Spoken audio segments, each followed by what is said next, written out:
最后通牒即将到期，俄选择拒绝。普京被骗，后方全是捷报，前线却毫无进展。乌军间谍战术超越战场，特战队消灭334名俄士兵。北约启动一项新型援助模式，荷兰率先出资。德国战机部署波兰，西班牙超级大黄蜂守住冰岛。伊俄绝密文件泄露，俄罗斯帮助伊朗制造核武。哈马斯末路已决定全面占领加沙。精彩资讯马上开始。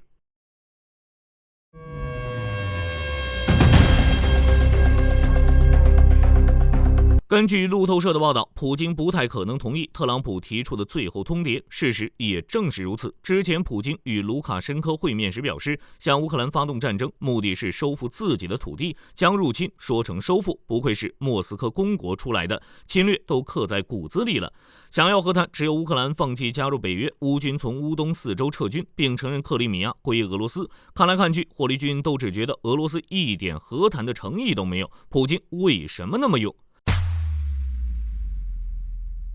从普京过去的态度来看，他不想激怒特朗普，但又以军事目标优先，不可能仅仅因为特朗普就结束战争。所以在过去的和平谈判中，俄罗斯偶尔也会参与。自5月以来，乌俄双方已经会晤3次，但就是没有实际行动。俄罗斯除了讨论人道主义交流之外，什么都不谈，因为普京没有看清自己真正的实力。本次的最后通牒也是如此。8月5日，路透社报道，3名知情人士称，普京之所以拒绝停火，一方面是相信俄罗斯正在获胜，另一方面则是怀疑美国的制裁是否会对俄罗斯产生重大影响。对于前者，火力军只能说普京被骗了。在6月20日，普京声称整个乌克兰都是俄罗斯的，这就是被骗的结果，都开始说胡话了。这也没办法，周边的人全是骗子，这也是俄军内部的传统。根据路透社的报道，一位克里姆林宫消息人士告诉路透社，俄罗斯总参谋部告诉普京，乌克兰的前线可能会在2到3个月之内崩溃。实际上呢，在苏梅地区的俄军已经被揍得不成样子，红军村方向俄军进攻那么长时间也没见到什么效果。那为什么会出现这种情况？原因也很简单，在俄军这边，为了向上级提交好消息，撒谎是很常见的。普里戈金之前就提到过这个问题，表示总参谋长格拉西莫夫以及当时的俄罗斯国防部长绍伊古多次在乌俄战争的问题上向普京撒谎。所以瓦格纳以清君侧的名义冲向莫斯科，只可惜普里戈金还是不够用，打到一半不敢打了。还有2024年8月，乌军攻入库尔斯克，俄罗斯总参谋部对普京淡化了此事的影响，导致普京认为随手就能解决，于是定下了很多不可能实现的目标。普京之前宣称俄军包围库尔斯克的几支乌军，大概也是被俄罗斯总参谋部误导的。军方上层是这种情况，下层更是如此。低层官兵为了晋升，对前线战况进行优化，就这样一层层的传上去，就变成了捷报。俄罗斯总参谋部最后再润色一下，报告给普京。至于与事实不符的问题，没人在乎。战场瞬息万变，是真是假，谁知道呢？在这种情况下，普京当然用两眼一睁就是好消息，感觉再过不久就能拿下乌东4州。不过战报一直赢，前线却没有什么实质性的动静。甚至全是劣势。来自俄罗斯博主的消息称，不少前线指挥官吹牛，多次夸大战果，导致临近部队误以为侧翼稳固，在没有掩护的情况下贸然进攻，结果却是给乌军送温暖。常在河边走，哪有不湿鞋？战线无法推进，普京自然会过问。战争研究所表示，在8月1日，普京就责骂格拉西莫夫与别洛乌索夫，要求他们诚实的告知前线情况，但最终情报到底真不真？不知道。至于制裁对俄罗斯造成的影响，火力军只能说要比普京想得更大。根据英国金融时报的报道，普京拒绝停火，特朗普将制裁俄罗斯的影子舰队。在此之前，欧洲已经制裁213艘俄罗斯油轮，这严重影响了舰队的生产力，运输的原油数量大幅减少。特朗普的制裁将针对舰队中的个别船只，彻底切断俄罗斯原油的运输路线。当然，制裁影子舰队只是一道开胃菜，重点还是2级制裁，对购买俄罗斯能源产品的国家征收高额关税，比如之前美国对印度增收25%的关税。当然，如果真的执行2级制裁，这个数字就不是25%了，而是100%至500%，直接切断其他国家购买俄罗斯原油的想法。等到俄罗斯石油失去市场份额，其他石油组织与石油出口国就会迅速吃掉这一部分蛋糕，直接就是釜底抽薪。即使乌俄战争结束，俄罗斯也没办法利用石油快速恢复经济。如果普京不在乎这点，那火力军只能说他是真的勇。就目前的情况来看，即使没有2级制裁，俄罗斯能源经济经济也会面临很大问题。莫斯科时报报道，俄罗斯财政部宣布，2025年7月，俄罗斯的石油和天然气收入大约为87.5亿美元，比2024年同期减少28%，原因就是世界油价下降。就结果来看，俄罗斯的能源收入已经连续下降7个月，少挣了133亿美元至613亿美元。此外，在2025年前7个月，俄罗斯仅向欧洲出口了99.3亿立方米天然气，相比较2024年同期，出口量直接腰斩，接近20世纪70年代以来的最低水平，这也导致收益直接砍半。目前只有匈牙利和斯洛伐克等国家还在购买俄罗斯天然气，代价就是与欧盟关系恶化，影响欧盟补贴等。乌克兰管道关闭后，俄罗斯现在只能通过土耳其向欧洲出口天然气。在此之前，俄罗斯通过乌克兰管道每年能向欧洲出口1400亿立方米天然气，战争前甚至能达到1800亿立方米。但是在2025年，只能向欧洲出口170亿立方米，还不到战前的1/10。问题是，失去欧洲这个大客户之后，俄罗斯也没能找到新客户，天然气在全球范围内遭遇到滞销，制裁的作用已经显现。并且按照特朗普的说法，如果将石油价格降低每桶10美元，普京就会停止战争。就火力军来说，的确是这样，油价每下跌10美元，俄罗斯年度财政收入将减少约300亿美元，加剧预算赤字。油价崩盘会迫使俄罗斯动用国家福利基金，直至无法覆盖基本支出。如果美国对俄罗斯实施2级制裁，那就不是降价的问题了，而是石油直接卖不出去，波及整个能源链，导致大规模裁员和产能萎缩，加速油田老化、设备报废，并切断战争资金链，迫使俄罗斯缩减装备采购，从而影响乌俄前线。就结果来看，普京的选择将彻底决定俄罗斯的走向。现在有报道称，俄罗斯想要通过空中停火换取特朗普停止2级制裁，但想的也太美了。战场方向，乌军间谍战术超越战场，特战队展开敌后作战，消灭300多名俄军士兵。根据乌克兰国防部情报总局公布的消息，乌军成功阻止了俄军在苏梅地区的进攻，在敌后进行的大规模特种行动中，对俄军造成了重大人员损失。该行动由帖木儿特种部队领导，目的是扰乱俄罗斯的后勤，并阻止敌人向该地区前进。在火炮与无人机的支持下，乌军特战队与俄军士兵进行近距离战斗，消灭334名俄军士兵，550多士兵受伤。俄军相当于一次死伤8个步兵连。本次行动中，乌军成功切断俄军补给线，这就是乌军的敌后游击战。自乌俄开战以来，乌军一直都有2条战线，第一条是正面阵地战，第二条就是敌后游击战。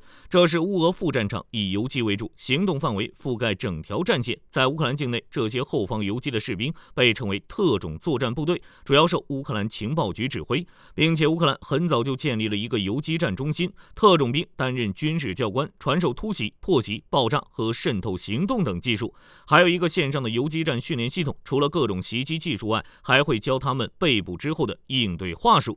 除此之外，乌克兰的情报部门还在进行间谍作战，从而获得更多的情报，方法只能说非常规。大家也都知道，无论是男人还是女人，在某些时候很容易透露他们不该透露的事情，都是成年人，大家都懂吧？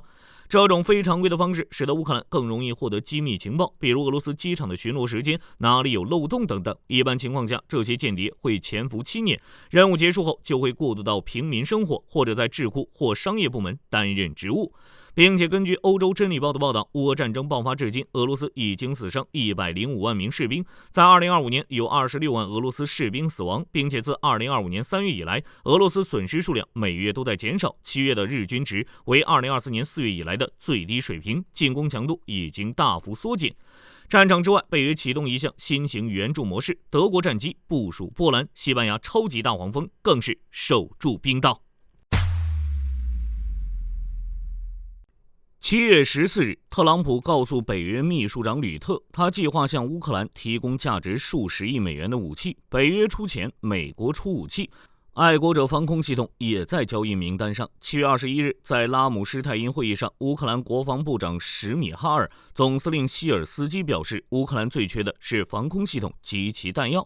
这个倡议提出后，荷兰率先出手，承诺提供5.45亿美元为乌克兰购买武器，重点就是爱国者系统，还有 F-16的弹药、雷达等。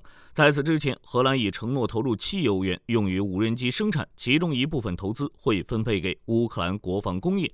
荷兰捐款之后，瑞典、挪威和丹麦宣布提供4.86亿美元用于援乌美制武器，其中包括爱国者防空导弹。欧洲在援乌问题上毫不含糊，在美国同意外售武器后，出手一个比一个阔，保护乌克兰就是保护欧洲。为了防止俄罗斯可能到来的进攻，德国台风战机出击。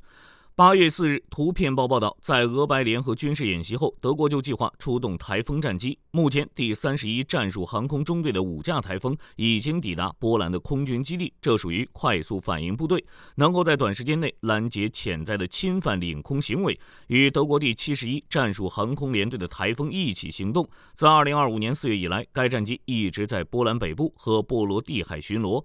另一边，西班牙也有新操作。北约宣布，西班牙空军的超级大黄蜂首次进驻冰岛，执行快速反应警戒任务。这批超级大黄蜂隶属于西班牙托雷洪空军基地，这是首次驻扎冰岛凯夫拉维克空军基地加入冰岛空中警戒任务，针对格陵兰、冰岛、英国之间的空域随时起飞拦截。冰岛属于北约创始成员国之一，战略位置极为重要，可以监视俄罗斯在北极和北大西洋的海空域活动。虽然没有常备军，但背靠北约，安全问题可以得到保证。从2008年开始，北约便应冰岛政府请求，由各成员国轮流派遣战机部署驻防，执行空防警戒任务，协助捍卫领空安全。现在西班牙也参与了进来。中东方向，伊俄之间的秘密文件被曝光，以色列计划全面占领加沙，哈马斯的末路要来了。火力军记得之前普京表示要求伊朗同意美国提出的零浓缩铀计划，当时火力军以为俄罗斯这是背刺盟友，向特朗普示好，没想到在背地里伊俄却有不可告人的秘密。英国金融时报报道，一群伊朗科学家正在执行秘密任务，访问俄罗斯科学设施，寻求获得俄罗斯在军民两用技术方面的核专业知识，包括模拟核爆炸的工具，以及可以拦截核弹头当量的放射性同位素。基于伊俄之间的内部信件、公司文件等，这个伊朗小组由核物理学家阿里卡尔万德领导。目前北约认定他是伊朗防御创新与研究组织的高级人物，这个组织就是用来研究核武器的。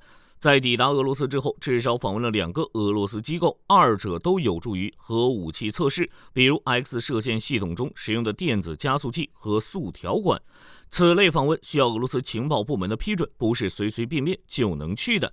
欧洲情报机构评估，虽然伊朗还没有重启核武器计划，但已经采取措施获取技术，从而在必要时减少制造核武器所需的时间。从这点来看，恐怕伊朗很快就会遭到另一次打击。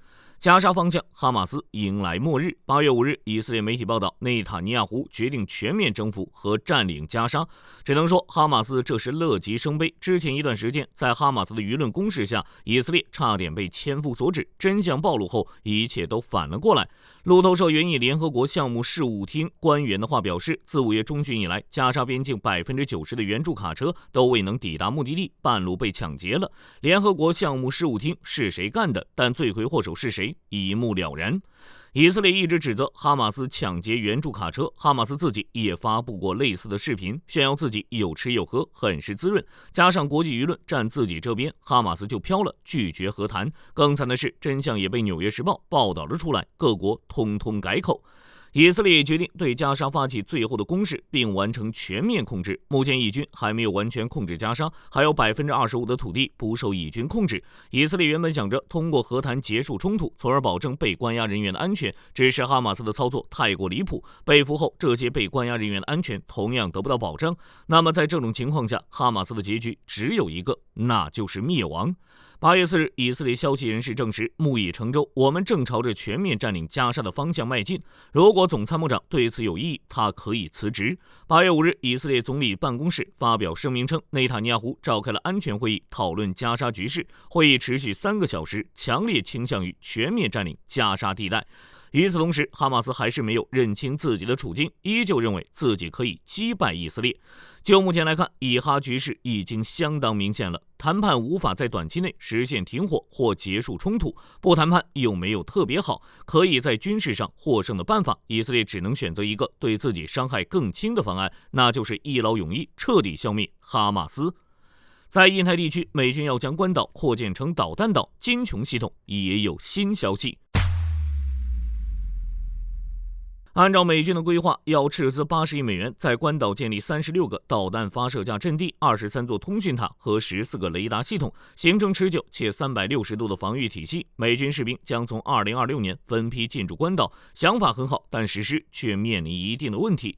根据《星条旗报》的报道，这项扩建计划将持续10年，目前正在调查扩建对关岛的影响。等到8月24日调查结果出来后，初期施工团队就会开始建造。至于影响，的确有，无论是医疗、住房市场，都会产生长期重大的影响。关岛面积仅543.9平方公里，初期施工影响可忽略。首批350名军人先行部署。至2031年，韩眷属人数将增至约2300人，其大多数人都住在基地内，但仍然需要324户基地外住房，这会挤压关岛本就紧张的住房市场。此外，医疗系统也会受到冲击。关岛地处偏远，医疗资源有限，在美国卫生部这边，关岛就被列入医疗人员短缺、服务不足地区。美国军方招募之后，恐怕会进一步抽离民间诊所人力。当然，以上问题不是不能解决，住房是最好办的。既然要扩建，直接基地周边建房子就行。医疗的话，直接找各大医院合作，以外派的模式驻扎在关岛，或者直接从军备内部抽调，不借用关岛的医疗保健系统。不管过程如何，关岛扩建是肯定的。接下来，美军在印太地区的存在感将进一步加强。另一边，美军金琼步入正轨，在5月份，特朗普宣布组建金琼导弹防御系统，斥资1750亿美元。整合现有防御系统，打造守护美国的重层防御体系。美国导弹防御局招标公告揭露，计划将寻求新款陆基战区雷达，并升级 TYP-2 雷达的性能。前者需要能全方位侦获巡航导弹、弹道导弹、高超音速导弹等目标，距离要达到2233公里，并同时处理24个目标，更要在48小时内部署完成，能抗 EMP、电战等干扰。最重要的是，能与美军导弹防御局现有的 C2MBC 以及美国陆军的 IBCS 连接，具备全域作战能力。按照规划，美军要采购3套新型雷达，预计在2028年至2029年交付完毕。后者则是升级 TPY-2， 目前这款雷达已经服役20多年，根据要求要通过加装48具外加模块化天线，提升电站防护、目标拦截敏感度，并强化对低雷达截面积目标的搜索能力。就金琼计划来看，这只是开始。按照特朗普的想法，金琼计划是要打造一套能遍及美国全境的重层防御系统，通过整合爱国者、萨德、舰载神盾、F-35太空战等节点，实现全域作战。此外 M10 布克或许也有新用户。2025年5月1日，美国陆军进行转型与采购改革，削减了一系列装备，包括升级悍马 AH-64D 联合轻型战术车辆以及最新的 M10。陆军参谋长乔治将军也表示，陆军不会再购买任何型号车辆。取消 M10的理由就是超重，原设计重量38吨，但量产的 M10重量已经超过了42吨。原来 C-17可以空运2辆，但42吨的重量也就意味着一架 C-17只能运输1辆。M10的运输条件跟 M1A2 没什么两样，所以 M10没了。只是问题在于 M10造都造了，总不能直接扔。于是有媒体报道，美国海军陆战队有使用 M10的空间。在2020年，陆战队退役 M1A1，M10刚好可以补上陆战队远征作战的战力空缺。按照美国媒体的报道，与轻巧却缺乏防护力的陆战队车辆相比， M10的火力与防御更好，确保战力足够强，并且与 M1A1相比，M10更轻，机动性更强，也适合远征作战，可以运用登陆艇、气垫船等运输。不过这只是说说而已，美国海军陆战队是否接受不好说。陆战队正在执行兵力转型案，之后将放弃所有的战车，牵引式火炮也将取代远程火箭炮系统，减少直升机数量，之后主力就是导弹、无人机，主打远程打击。目前海军陆战队正在进行2030部队设计，2栖登陆作战也发生了一定的改变，不优先考虑传统的登陆作战，而是充当滨海区域的侦察员，减少2栖登陆作战的比重，转向2栖封锁作战和2栖火力打击作战，并成立滨海作战团。